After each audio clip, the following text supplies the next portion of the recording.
Hey, what's happening? It's Green Thumb. See? It's me. I want to show you guys how I do all of my plant labels and they cost me nothing. You're going to need one of these, something like these, right? Give it a slice, get you in frame here. So I'm about to put in, I don't know, about 1,000 seeds right now into 72 cell planting trays.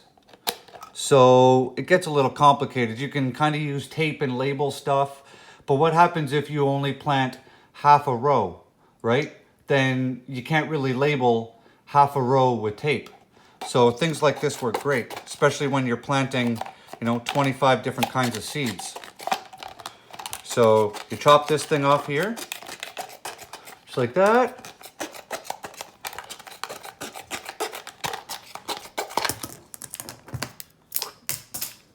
Junk. We got it sliced down. Now, it really depends on how wide you want these labels. If you have trouble writing really small, right, you can do bigger. I label everything with a Sharpie, so sometimes I want them a little thicker and easier to read.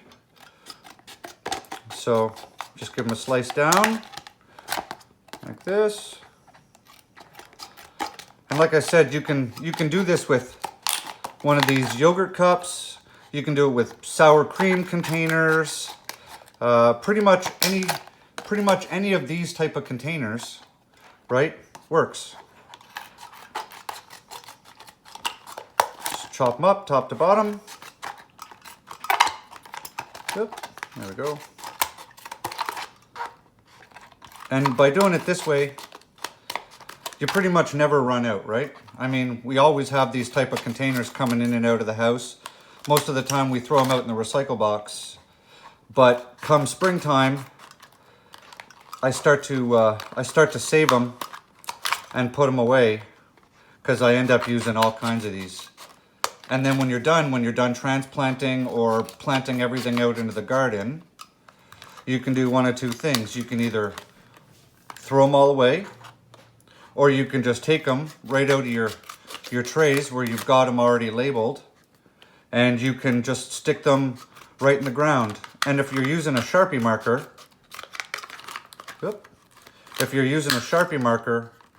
the writing will stay on them for a fair while, right? And I mean, halfway through the season, if you don't know what you got growing where, then maybe that's a whole other story for a different day. But so here we are, just cut them all to the bottom.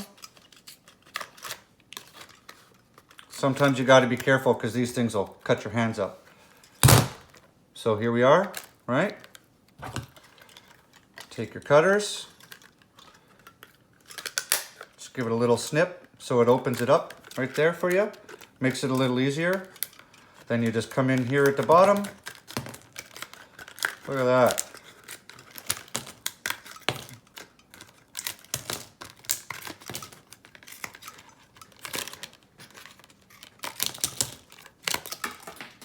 Ah, that one's blown away. Recycle box. Plant labels.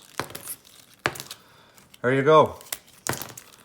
So I like them a little bit longer because I like to be able to stick them down, and I usually write the full name of the things. I mean, sometimes I'll just short form it depending on what it is, but I like to be able to have enough space on my tags that I can run full names, especially if I'm doing, let's say, a couple of different things that are the same. So let's say flat leaf parsley on one and curly parsley on one.